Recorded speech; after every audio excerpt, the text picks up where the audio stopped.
반갑습니다. 오늘 고인돌 루터 14번째 시간입니다. 저번 주는 일정 때문에 대단히 바빠가지고 유튜브 촬영을 거의 못했습니다. 그래서 오늘은 유럽편 부분하고 이제 고인돌 속에 녹아있는 문화 루터 그 부분에 대해서 한번 소개를 해드릴 거고요. 여러분들이 한번 이제 고인돌 루터 그동안 쭉 보신 분들은 나름대로 문화의 동질성이라든지 고대 이제 인류 문화권 우리가 배웠던 역사권하고 완전히 이제 다르다는 걸 많이 아실 겁니다. 특히 이제 유럽에는 가보시면 유럽 거의 뭐 전 나라가 거의 고인돌의 나라인데요, 보면요. 왜 이런 고인돌이 유럽 쪽에 많이 모였을까? 이런 부분도 여러분 잘 생각해 보시고, 이 고대 이렇게 하나의 문화 소통으로서 고인돌이 조명될 수 있게끔 여러분들이 많이 홍보를 해 주시기 바랍니다. 먼저 이제 유럽 편 보시면 이제 주요 나라 보시죠. 이걸 하루 만에 다 다룰 수가 없습니다. 노르웨이, 스웨덴, 핀란드, 그 다음에 이쪽에 보면 이제 우크라이나 쪽 이쪽 보면요. 발트해 이런 부분, 그리고 이제 이쪽에 보면 흑해 쪽, 이런 부분, 흑해 쪽하고 연결돼가지고 쭉 연결된 거, 네덜란드, 덴마크, 영국, 아일랜드 쭉 해가지고 이 문화권이 요리되어 있습니다. 이 문화권에 대해서 전체적으로는 다 이제 살펴보지는 못하고 기본적인 것만 여러분들께 한번 소개를 해드리겠습니다. 아이슬란드도 저기 있네, 보면요. 자. 이게 이제 여러분들 러시아 쪽의 고인돌인데, 러시아 쪽 고인돌은 아시다시피 흑해 쪽에 많이 있습니다. 흑해 쪽에 많이 있는데, 이제 러시아 박물관에서 그냥 아예 고인돌을 갖다 놓고 이제 여러분들 이렇게 딱 전시해 놓은 모습입니다. 이 고인돌 보시면서 여러분들 뭔 생각나십니까? 이제 러시아 고인돌 대부분 이제 러시아 고인돌만 이제 뭐 이런 것이 있다고 되어 있는데, 여러분 잘 보시면 요거 있죠, 요 구멍. 요게 뭐냐? 이런 걸 보셔야만 이제 문화 루터, 로드에 대해서 관련된 동질의 문화권을 여러분들이 이해할 수가 있는 겁니다. 러시아 코카사스 지역에 있는 고인돌의 대부분은 여기 다 있습니다. 여기 다 있고 또 주변 국가도 있는데, 이것도 오늘 여러분들 다 얘기해 드리는데, 이게 뭐냐면 그 유명한, 아마 지금 러시아 쪽에서 쓰고 있는지 아니면 고인돌 이런 형태의 고인돌을 만들고 있는 지역에서 그 언어가 지금 살아 있는지 모르겠는데, 한국에서는 이 언어가 살아 있습니다. 이게 뭐냐면 바로 홍구멍입니다. 홍구멍이라는 건데, 이제 뭐 여러 가지 언어로도 불리는데, 여러분들 우리 언어에 뭐죠 보면요, 홍구멍 날래, 홍군형 난다. 이게 홍군형입니다. 홍구멍. 이게 문화가 있는데도 문제는 이 지역에서 지금 이제 이 문화의 이쪽에 러시아 쪽에 이쪽 지역에 사는 사람들이 이 홍구멍이라는 용어를 안 쓴다면 어때요? 이 언어를, 이 문화권을 만든 사람들이 지금 뭔가 이 아시아 쪽에 연결돼 가지고 다 연결되어 있다는 코드를 이야기하는 거죠. 특히 이제 한국의 그 언어가 남아 있다는 것이 대단히 중요한 겁니다. 그죠? 물론 이제 이 지역에 이 언어를 쓰고 있는지 여부에 대해서는 연구된 바가 없습니다. 없고요. 다른 지역도 살펴볼 건데, 이것이 여러분은 꼭 아셔야 될 게 뭐냐면 홍구멍, 홍군형입니다. 홍군형 난다 할 때 그러는데, 러시아 남부 코카사스 서부 지역의 고인돌 지역인데 보면요. 인터넷 들어가 보시면 요 위에 지도하고 요 밑에 그리보시죠. 그림을 한번 비교해 보시면 위에도 보면 빨간 점 쫙 해놨죠. 똑같은 지역입니다. 이게 흑해 쪽인데 보면요. 쭉 해가지고 뭐냐, 이제 여행 가는 사람들, 이제 거성문화 구경하는 사람들한테 꼭 이렇게 안내하는 이제 하나의 뭐 쉽게 말하면 지도입니다. 거기에 보시면 쭉 보이죠. 이게 빨간 점, 여기는 검은 점입니다. 요게 뭐냐면 전부 다 고인돌입니다. 고인돌. 러시아 쪽에, 흑해 쪽에 완전히 이제 몰려있는 고인돌. 과거, 근데 옛날에는 뭐 수천 년 전에 여기에 러시아가 있었다는 건 말이 아니죠, 보면요. 단지 이제 문화권으로서 우리는 지금의 나라가 여기 러시아이기 때문에 러시아라고 표현하지, 과거에서는 여기 어떤 나라인지는 어떻습니까? 고대 종족에 대한 연구가 이루어져야 되겠죠, 보면요. 그래서 여기 보시면 이제 거기 똑같은 부분이지만 또 진짜 고인돌 너무 많다. 그죠? 바닷가에 완전히 뭐 흑해 쪽에 쫙 깔려버렸잖아요. 그죠? 그런 형태에 대해서 이야기가 나오고 있고, 모습은 이렇습니다. 자, 여러분들, 제가 이제 오늘 이제 뭐 학술 하는 사람들은, 고인돌 연구하는 사람들 한 번씩 언급하지만 또 공식적으로 대중들한테 아예 이야기하는 것이 바로 이것이 뭐냐면 바로 홍구멍입니다. 홍구멍. 이제 포트홀이라고 일명 현창 아니면 영혈이라 부릅니다. 이제 대부분 현창이라는 영혈 이런 용어는 거의 안 쓰고요. 지금 이제 우리 남아있는 용어는 뭐냐면 홍구멍이고, 그 지역의 영어로는 뭐냐, 포트홀이다. 이게 여러분들 이런 걸 잘 보신다면, 이쪽 지역 사람들이 뭐다? 사람이 죽으면 육체는 버리더라도 혼은 있어가지고 왔다 갔다 한다. 지금 이제 뭐 유령이라는 여러 가지 이야기지만, 그거는 이제 어느 종교적 편견에서 본다면 어때? 종교적 입장에서 이제 말을 하는 거고, 실제로 어때? 사람은 죽으면 어때? 육체와 유체가 분리된다는 것은 누구나 한번 체험담에 많이 나오죠, 보면요. 그 유체가 어떻습니까? 혼이 왔다 갔다 하는 구멍이 뭐냐면 바로 이 구멍입니다. 이게 거의 뭐 대부분의 고가사석에 있는 지역에는 여기에 이 홍구멍이 다 있습니다. 홍구멍이. 근데 왜 이 언어가 이쪽 지역에서 만드는 한국의 고인돌에는 이런 형태가 잘 거의 없는데 왜 우리는 이런 형태의 고인돌은 없으면서 홍구멍이란 말은 우리가 지금 쓰고 있을까? 이게 참 신기하죠. 한국인들이 왜 쓰고 있을까? 그러면 틀림없이 어때요? 그 문화적 하나의 교류성, 연결고리가 있다는 뜻입니다. 자, 이렇게 보시고요. 홍구멍이라는 용어 잘 기억하시고, 자, 이거는 뭐냐면 남인도 지역에 이제 그 논문에 나오는 겁니다. 자, 따빠는 빨리라고 이쪽에 이제 인도 지역에, 남인도 지역에 있는데 여기도 어때요? 여러분 보시면 코가 사 있는 지역만 아니라 여기도 어떻습니까? 홍구멍이 나옵니다. 그죠? 홍구멍이 딱 있고 보면요. 이거는 뭐냐면 이것도 보면 말 그대로 어때요? 이 지역도 남인도 지역입니다. 남인도 지역에 홍구멍이 있습니다. 그러면서 뭐냐면 무덤을 만자형으로 짓습니다. 만자. 이제 만자는 저번에 이제 소개해드렸죠. 이스라엘 고인들에 보면 만자가 새겨져 있다는 거. 그게 뭐냐면 십자가의 원형이다. 십자가 이전에 이제 원래 기독교에서는 뭐다? 만자를 아주 이제 건축의 상징으로 썼는데 나중에 어때요? 성조지가 나오면서 어때요? 예? 바로 이제 천신, 이스라엘 쪽에 그쪽에 어떤 어떻습니까? 집단, 그 종족을 식민지를 종족을 어떻습니까? 공격해가지고 속국으로 삼을 때 그 종족이 뭐냐면 천신신앙, 탱거리 신앙을 가지고 있었고 그들이 가지고 있는 문화가 뭐다? 십자가 문화였고 요거였다. 지금 가톨릭에서 하고 있는 이 문화. 그래서 이 문화를 어때요? 성조지가 바티칸에 건의해가지고 지금 기독교 문화로서 이제 바티칸 지금 가톨릭의 문화라든지 기독교 문화로서 지금 그대로 되어 있는 것이 뭐냐면 그 문화죠. 그 초기 문화가 만자 문화인데 보면요. 십자가가 뒤에 나온 거고 여기에 보시면 그 만자 문양이 인도에 그대로 나옵니다. 무덤이 만자형이에요. 무덤이 만자형으로 만들고 홍구멍을 만듭니다. 자, 한국의 홍구멍하고 관련된 지금 나라가 러시아 쪽, 그 다음에 인도 쪽에 나왔습니다. 자, 인도 쪽에 확실한 거 돼 있죠. 보면요. 뒤에 출처를 바뀌어놨습니다. 여기도 보면 어때요? 홍구멍이 그대로 넣어줘. 홍구멍. 자, 요거도 보시면 어때요? 이것도 홍구멍이죠. 보면 인도 쪽에. 러시아, 인도 쪽, 그때는 러시아도 없었고, 인도도 없었지만은 또 하나의 문화 종족들, 피부 색깔, 인종 색깔은, 인종은 틀리더라도 인종은 틀리고, 피부는 틀리더라도, 생김새는 틀리더라도, 문화권으로서 그쪽 지역이 하나의 연결고리가 있었다. 이렇게 이제 볼 수가 있겠죠. 보면. 특히 뭐냐? 홍구멍을 만드는 고인돌 집단. 그죠? 이렇게 이제 여러분들 보시면 됩니다. 자, 이거는 요르단입니다. 요르단 박물관에 아예 이걸 이제 지금 이제 가보시면 이게 없습니다. 요르단 박물관에 그대로 이제 떼다가 옮겨가지고 그대로 앞에 놔놨습니다. 여기 보시면 돼요. 자, 요르단은 뭐냐면 이것도 유명합니다. 다미아 돌멩인데 그대로 여기에 보면 여기도 홍구멍이 나옵니다. 그죠? 홍구멍이 나오고 있고요. 그 다음에 여기 보시면 이거는 이스라엘입니다. 이스라엘의 가릴리 지역에 가릴리 힐이죠. 보면요. 가릴리 언덕 지역에 있는 고인돌인데 여기도 어때요? 자, 말 그대로 뭐죠? 보면요. 홍구멍이 있습니다. 그래서 보시면 러시아 쪽, 지금의 나라로 본다면 러시아, 인도, 요르단, 이스라엘인데 옛날엔 그런 나라가 없었기 때문에 어때요? 보면요. 하나의 말 그대로 하나의 문화권 로드였다. 특히 홍구멍을 만드는 로드 집단이었다. 이렇게 고인돌, 이렇게 이제 우리는 생각해 볼 수 있습니다. 그럼 한국의 홍구멍은 어떻게 성화됐느냐? 고인돌에는 안 보이는데 어때요? 어디까지요? 고인돌 만드는 시간대까지만 존재한 것이 아니라 우리나라 고인돌에는 홍구멍이 없지만 어떻습니까?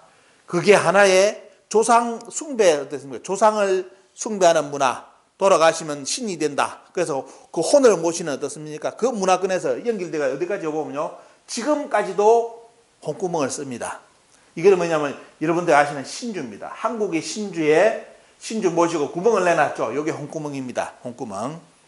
과연 지금 러시아, 인도 쪽, 그쪽 사람들은 이걸 집에 이렇게 모시고 있을까요? 지금도 고인돌을 만드는 나라가 있습니다. 그죠? 하지만 이제 과연 그런 의미를 가지고 구멍을 만들까? 아마 틀림없이 알고 있을 겁니다. 그죠? 근데 한국은 뭐냐? 이게 아예 생활 속 문화로 들어와 버리고, 특히 어떻습니까? 이제 조상 경건에 대해서 조상을 받드는 문화는 대단히 한국은 강하잖아요. 베트남도 대단히 강하고. 근데 그 과정에서 때 보면요, 이 홍구멍 문화는, 한국의 홍구멍 문화는 가정까지 들어와 가지고 한국의 신주에 어떻습니까? 홍구멍이 나옵니다. 자, 이런 걸 보신다면 어때요? 야, 이게 참 신비롭다. 그죠? 그죠? 이렇게 우리는 생각할 수 있습니다. 그러면 이제 이 조선시대뿐만 지금까지도 만들지만 고대 우리나라 뭐 역사 유적에서는 뭐냐? 여기 보시면 어때요? 자, 해남 송지면 월송리에서 출토된 높이 13cm에 어떻습니까? 유공호라는데 이 유공, 공이 있다, 구멍이 있다는 거죠. 보면 여기 뭐냐면 홍구멍입니다. 그죠? 자, 이게 마한의 톡이랍니다. 마한. 이게 뭐냐? 이게 한국의 문화는 틀림없이 고인돌에 왜 홍구멍은 뭐 했는지 존재했는지는 모르죠. 왜냐하면 지금 보이질 않으니까 모르니까 유무에 대해서. 하지만 러시아 쪽, 지금 인도 쪽, 이스라엘 쪽, 요르단 쪽에서 만들어지는 고인돌의 홍구멍 문화가 한국의 생활 문화에서 그대로 지금 어떻습니까? 마한의 톡이라든지 지금의 집에 모시는 신주를 지금도 어떻습니까? 뭐 모시는 집도 있겠죠, 보면요. 자, 거기에 보면 어떻습니까? 이렇게 홍구멍이 그대로 지금 살아있다는 거, 문화 자체가. 이것이 이제 어느 면에서 보면 문화의 동질성을 보여주는 거 아니냐, 이렇게 우리는 생각해 볼 수 있습니다. 자, 마한낸 토기의 홍구멍입니다. 독일을 가보겠습니다. 독일 형태를 이쪽이죠, 보면요. 독일 빨간 거 보시면, 독일도 보면 어때요? 자, 이렇게 멋진 고인돌이 이렇게 만들어져 있습니다. 이렇게 쭉 나열식으로 되어 있고, 이렇게 또 아주 작품이면 뭐 작품이죠, 보면요. BC 2500으로 잡습니다. 지금부터 보면 약 4500년으로 이제 그쪽 지역에서는 이야기하는데, 4500년 전에, 자, 뭐다? 독일의 고인돌이 이렇게 형성되어 있습니다. 폴란드 가보겠습니다. 자, 폴란드도 가보시면 어때요? 이 돌이 많은 지역에, 좀 이제 돌 딱 생각하면 여러분 생각나시죠? 돌이, 원형의 돌이 있을 것이고 대부분 추정이 됩니다. 가운데 무덤이 있겠죠, 보면요. 똑같은 그런 우리 예상을 빗나가지 않게끔 폴란드, 뭐 홍산문학과도 이런 식으로 어떻습니까? 돌을 많이 놓지 않았지만 홍산문학과 형태도 원형에다가 어떻습니까? 가운데 주변에 이렇게 피장자를 묻은 형태를 이런 보셨을 겁니다. 그 형태에 대해서 이제 생각해 보시고, 자, 이렇게 보시면 선돌, 고분군의 선돌이 이렇게 놓여 있습니다. 그러니까 이게 선돌 문화도 돼. 선돌은 우리말로 서 있는 돌이죠. 선돌인데 이게 전 세계에 어떻습니까? 초기 거석 문화권에 다 공통적으로 고인돌과 더불어 같이 나오는 문화권입니다. 지금도 우리나라 선돌 쓰지요. 언제? 동네 앞에 어디 갈다 보면 이정표에 돌에다가 돌 새기가지고 뭘 새겨놓잖아요. 그게 다 선돌입니다. 고대에는 뭔가 이제 영역을 표시하든지 그런 걸 표시하는 수단이었겠죠. 이것이 왜 동서양 전 세계에 쫙 깔려 있을까? 고인돌도 왜 깔려 있고 선돌도 왜 깔려 있을까? 이는 특정 문화 집단, 동질의 문화 집단이 서로 교류했다는 뜻이겠죠, 보면요. 자, 여기도 보시면 어떻습니까? 이렇게 고인돌이 만들어져 있습니다. 이제 이거는 뭐냐면 여러 명을 아마 이제 피장할 수 있는 돌을 연결해 가지고 이제 돌을 쌓았다고 봐야 되겠죠, 보면요. 이렇게 폴란드 고인돌이 있습니다. 불가리아 지역은 이쪽 지역입니다. 이쪽 지역인데, 여기도 어때요? 이렇게 고인돌이 이렇게. 자, 고인돌 아시죠? 피장자를 묻는 방식은 가장 간단한 것은 땅을 파가지고 그냥 묻어버리면 되는데, 여기에 돌을 놓고 위에 또 돌까지 올린다는 자체가 어떻습니까? 이거는 하나의 문화적 동질성, 특히 뭡니까? 사상. 왜 무덤을 이렇게 만들어야 되는지에 대해서 같은 생각을 했던 사람들이 이 문화권을 만들지, 누가 이렇게 힘든 무덤을 만들겠습니까? 고대, 그죠? 그냥 사람 죽으면 그냥 땅에 파묻는 것이 가장 빠른데, 그죠? 그래서 이거는 뭐냐면 하나의 문화 동질성의 또 특히 뭐냐? 사상. 여러분들 고인돌 문화 보시고 고대 문화 보실 때 꼭 생각하실 거는 뭐냐? 형태만 보지 마시고 이렇게 고인돌을 만든 사람들은 어떤 생각을 하고 있을까? 저 사람들은 과연 우리 지금 한국인들이 생각을 가지고 있었을까? 고대. 그러니까 이제 이걸 생각해 보시면 돼요. 생각해 보신다면 반드시 동질의 이렇게 문화권이 있었다는 거. 그건 조금 이따 또 이렇게 다뤄드릴 거고 보면요. 자, 이게 뭐 특기 볼까요? 특기도 돌궐족이 이동한 문화였죠, 보면요. 특기 지역은 이쪽인데 돌궐족이 물론 여기 있는 돌궐이 여기 가서 이제 이거 만들었다라기보다는 어떻습니까? 그 이전에 있을 수도 있습니다. 그죠? 자, 터키의 고인돌 모습 보시기 바랍니다. 자, 한국의 고인돌을 그대로 보는 것처럼 이렇게 여러분들이 아마 느낌을 받을 겁니다. 자, 이거는 뭐냐면 발칸반도 쪽에 고인돌인데 보면요. 자, 영어로 보시면 발칸이 나오죠, 보면요. 그쪽 쪽에 고인돌 이렇게 모여 있는 거, 이게 고인돌입니다, 여러분들. 이게 쉽게 말하면 우리 말하는 탁자식 고인돌을 하죠. 근데 제가 이제 고인돌, 전 세계 고인돌 다 이렇게 로드를 추적해 보니까 탁자식, 이렇게 뭐 남방식, 북방식은 의미가 없습니다. 의미가 없고요. 그거 가지고 북방식 고인돌이 나오는 것만이 뭐다? 고조선 지역이다. 이게 우리나라 역사가 이렇게 가지고 장난을 치는 인간들이 있죠, 보면요. 탁자식 고인돌만이 고조선 고인돌이다. 이 다 거짓말입니다. 새빨간 거짓말이고요. 그 여러분들 영국 편이라든지 다 아일랜드 보시면 다 얼마만큼 장난쳤는지 압니다. 그냥 문화에 어때? 문화 집단들이 자기 만드는 방식으로 어떻습니까? 고인돌을 만든 겁니다. 그죠? 자, 이렇게 나오는 것이고, 여기에 불가리아 이쪽 지역에 지금 여러분들 보시는 고인돌 지역입니다. 고인돌. 스위스. 시계, 장인, 생각나죠? 자, 스위스도 고인돌 지금 뭐 땅을 발굴하는 것인지 파괴 현장인지 뭐 공사 현장인지 모르겠는데 일단은 땅을 봤는데 그대로 어떻습니까? 밑에 받치는 대가 나오고 위에 대가 나왔습니다. 그럼 결국 뭐냐? 이것도 고인돌이죠. 보면요. 자, 스위스 고인돌, 벨기에 고인돌. 벨기에 고인돌도 어떻습니까? 쭉 연결해가지고 하나는 게 아니라 이렇게 돌을 여러 개를 놔가지고 위에 뚜껑을 세운 식으로 이런 식으로 고인돌을 벨기에는 만들었습니다.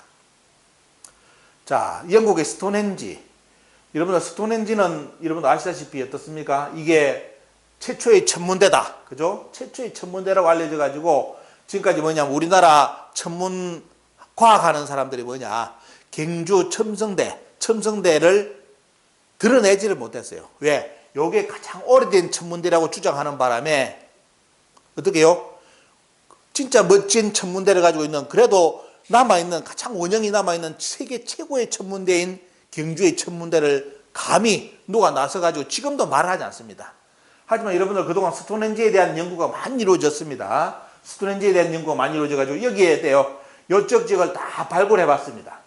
발굴하다 보니까 어때요? 발굴하다 보니까 밑에 뼈 조각이 엄청나게 나왔어요. 화장된 뼈가 어떻습니까? 많이 등장합니다. 그게 무덤이에요. 무덤으로 드러났습니다. 무덤으로 드러났는데 여기에 이제 이 무덤의 뼈가 뭐냐? 무덤에 여기에 있는 뼈 묻은 것이 지금의 유럽인들이 아니라 우리나라의 유럽인들이 누워있는 것처럼 고인들이 누워있었던 것처럼 스톤헨지 쪽에는 어떻습니까? 아시아 쪽에 북동 쪽에 아시아 사람들이 여기에 누워있었다고 이렇게 이게 그 지역의 귀족 집단이었다는 거 뼈가 드러났습니다.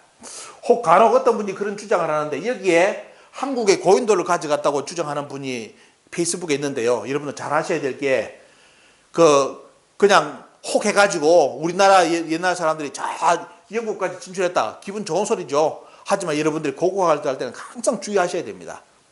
주의하셔야 될 게 그 페이스북에 보면 아니면 몇 사람들이 뭐냐면 여기에 스톤헨지의 이 돌은 한국에서 영국이 2차 대전인가 가져간 돌이다 하는데 잘 아셔야 됩니다. 여러분들 이 돌은 한국의 돌이 아닙니다. 잘 아셔야 될 게 자 여기 어떻습니까? 이 암석의 구성 성분 있죠? 구성 성분을 보시면 이건 한국의 고인돌이 아니라 이 주변에서 가져온 겁니다.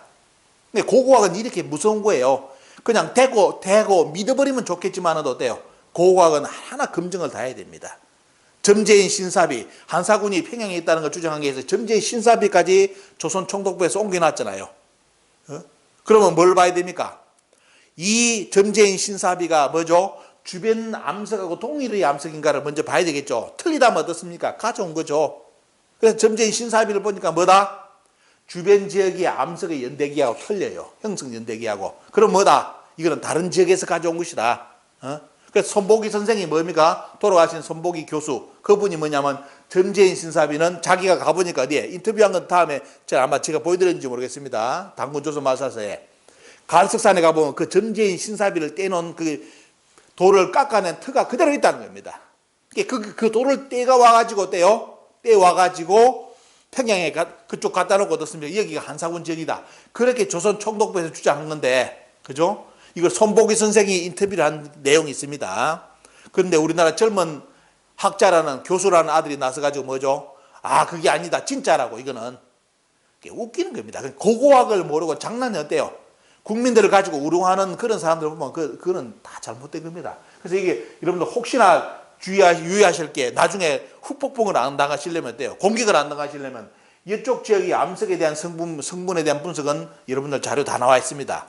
여기에 관련된 논문도 많고 그래서 스톤헨지 쪽에 있는 고인들이 한국의 고인들이라고 주장하는 분들은 이쪽 영국에서 스톤헨지에 관련된 논문 발표 자료를 여러분들 꼭 찾아보시기 바랍니다. 찾아보시고 이 성분이 한국의 황암하고 같은지 또 연대기가 같은지 그런 부분에 대해서 여러분들 면밀히 검토를 하고 나서 이 스톤헨지의 고인들이 한국의 고인들이라고 주장해야지 잘못하면 어떻습니까? 대단히 문제됩니다. 최근의 연구 결과까지는 뭐냐면 여기에 있는 스톤헨지의 돌은 한국의 고인돌 성분이 아닙니다. 돌이 아니고 어때요? 주변 지역에서 가져온 걸로 다 드러났습니다. 참고하시라고 말씀드리고요. 왜냐하면 제가 걱정이 그렇게 글을 올리는 분들이 많아가지고 걱정이 돼서 제가 이걸 언급하고 넘어갑니다. 자, 이쪽 지역에서 수많은 쉽게 말하면 피장자의 화장된 뭡니까? 뼈 쪽이 발굴됐다. 이게 연구 자료입니다, 여러분들. 연구 자료인데 또 문제는 뭐냐? 요게 스톤헨지의 구성입니다. 보면 구조 모습인데 원형에다가 이제 이렇게 또 박아놨죠. 어떤 사람들은 뭐냐? 요게 천문 관측 기술이다. 천문 관측대사는데 천문에 대해서 지금 이제 중요한 논문을 발표하는 지금 박사학위 논문 발표하는 분들도 천문에 가는 분들한테 여쭤보니까 어때요?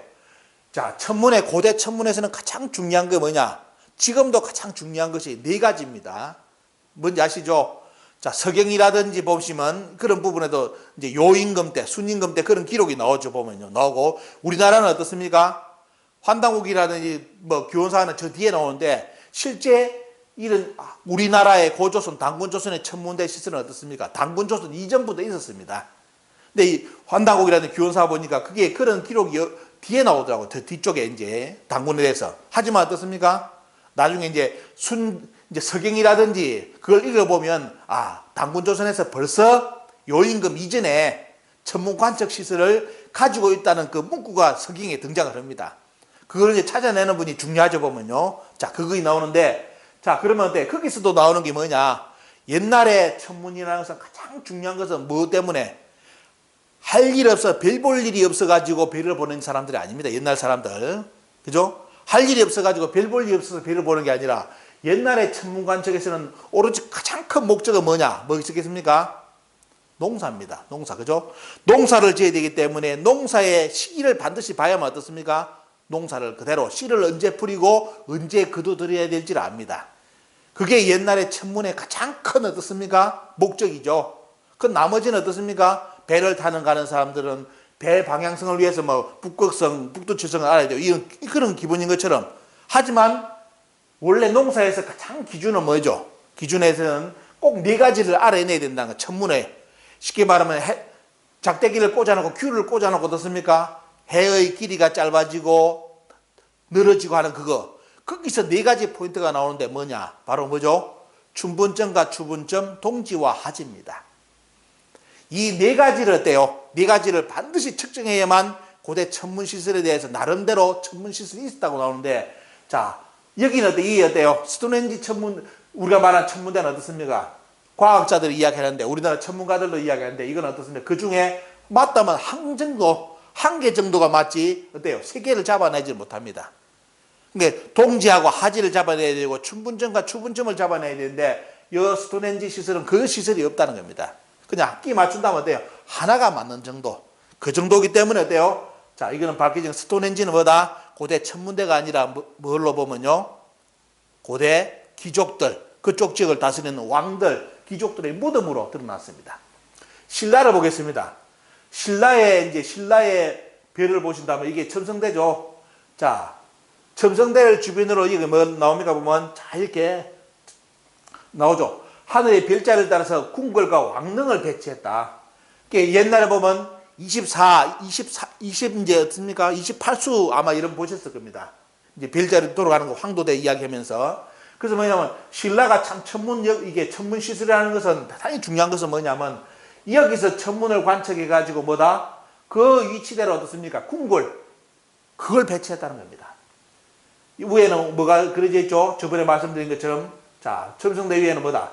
바로 뭡니까 보면 우물정자가 만들어져 있다. 우물정자는 뭐랬죠 보면 여러분들 동서양의 고대 6천년 7천년 전에 우물정자가 다 우물이 정자로 만들어져 있는데 그게 뭐다? 북두칠성의 바로 국자 앞부분이었다. 그죠? 그 부분이라는 거 제가 저번에 아마 말씀을 드렸을 겁니다. 자, 이렇게 이제 첨성대를 기준으로 뭐죠 보면요. 이렇게 궁궐과 왕릉을까지 다 배치한 나라가 바로 신라였다. 이게 천문대냐? 자, 제가 이제 저 단군조선 말살사 부분에 아마 공개를 해놨죠. 요것이 천문대라고 이제 기록해놓은 사설을 제가 소개를 해드렸습니다. 그건 제 강의를 들어보시고요. 오늘은 거기까지 말씀 못 드립니다. 이게 뭐냐면 뭐 천문대냐 아니면 무덤이냐 뭐 별의별 이야기가 나오는데 천문대 맞습니다. 천문대 맞고요.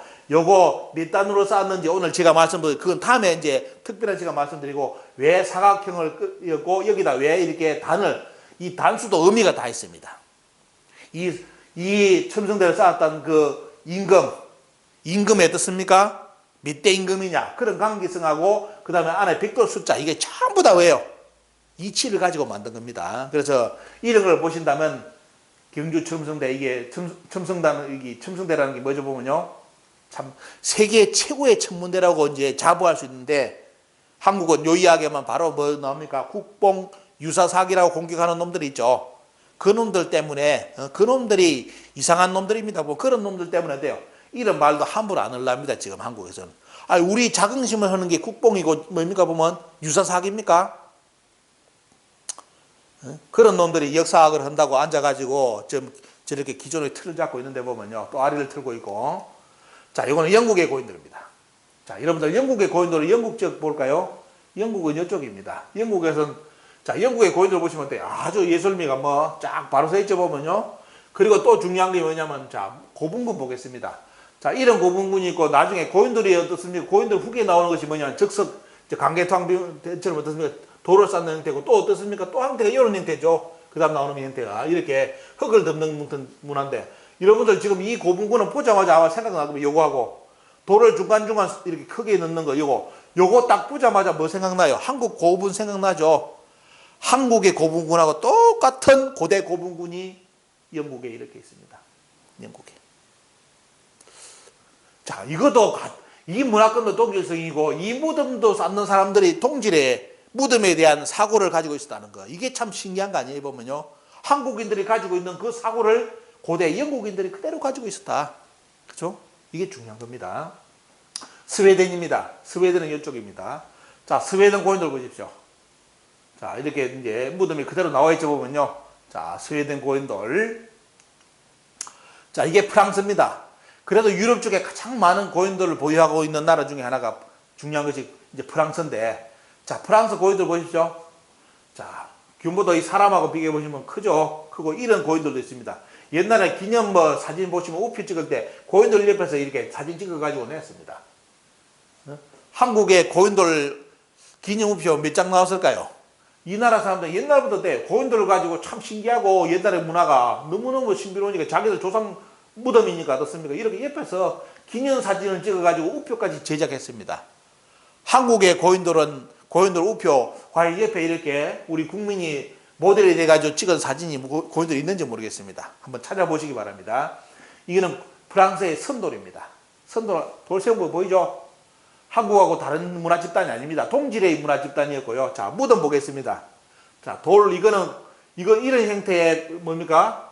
말 그대로 고분군, 고분군이 있는 반면에 또 이런 어떻습니까? 돌을 쌓는 형태. 여기다 흙만 덮으면 뭐겠죠? 아까처럼 어떻습니까? 영국의 고인돌처럼 모습이 만들어지겠죠. 자, 이렇게 이제 고인돌의 형태가 프랑스에 만들어졌습니다. 프랑스 남부 지역에, 자, 이게 몽번네방이라는 고인돌 군입니다. 여러분들 보십시오. 지도 보십시오. 이게 전부 다, 이게 아마 이러면 충격 받으실 거예요. 이게 전부 고인돌이에요, 이게. 전부 고인돌이고, 이거는 뭐냐? 고인돌 좌표를 찍어 놓은 겁니다. 인터넷 들어가시고 이거 딱 누르면 돼요. 어느 지역 고인돌인지 바로 쫙 가면서 사진이 쫙 뜹니다. 한국에 4만기, 5만기 고인돌이 있으면 뭐합니까? 좌표 찍어 놓은 거 봤습니까, 여러분들? 나는 저쪽에 어느 지역에 내 고향에 가고 싶다. 내 지역에 고인돌이 있을까? 틀림없이 내 고인돌이 봤는데, 그럼 고인돌 찾아보자. 한국 찾아봐요. 좌표 안 나옵니다. 자, 프랑스는 어때요? 많은 고인돌을 보유하고 있는 나라인데 좌표를 찍어놨어요. 한국은 유네스코에 가장 많은 고인돌이 있는 나라라고 등재까지 해놔놓고 지금까지 고인돌 화보집 하나를 안 내고 있습니다. 그리고 그 고인돌이 청동기 문화 중에 단군조선하고 연결된 걸 그걸 부정하기 위해서 전부 다 가보시면 간판을 청동기 시대 유적, 철기 시대 고분군이라고, 단군 절대로, 고조선 절대로 연결 안 시키는 나라가 한국입니다. 한국이고요. 근데 여기 보시면 프랑스는 어때요? 이 많은 고인돌을 좌표를 다 찍어놨어요. 누르면 돼요. 어느 지역 고인돌 바로 안내가 됩니다. 한국에 4만기, 5만기 아니면 산에 방치된 고인돌 좌표만 찍어놔도 어때요?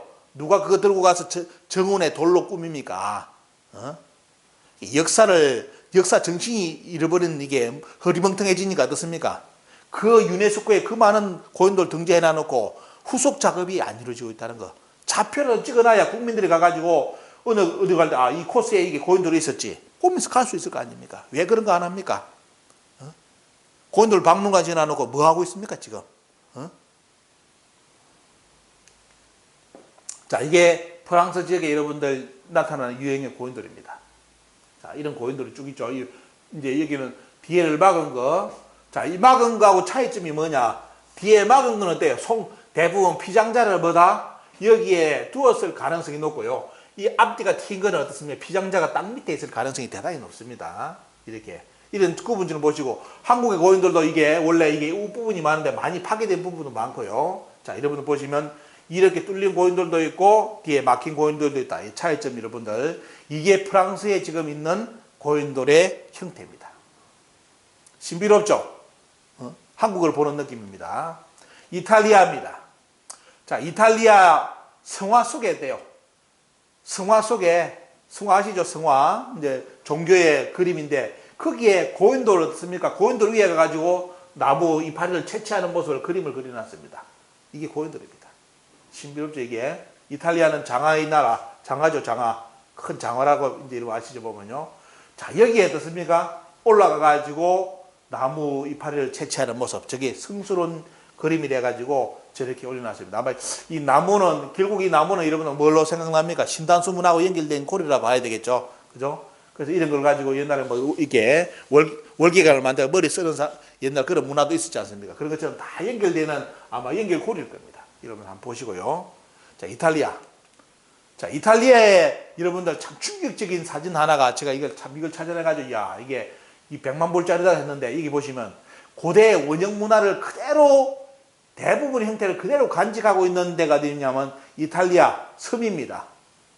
사르디냐주인데 여기에 섬 보시면 돼요. 여기 보세요. 여러분들 고인돌이 등장합니다. 그죠? 고인돌인데 그 고인돌은 무슨 고인돌이다?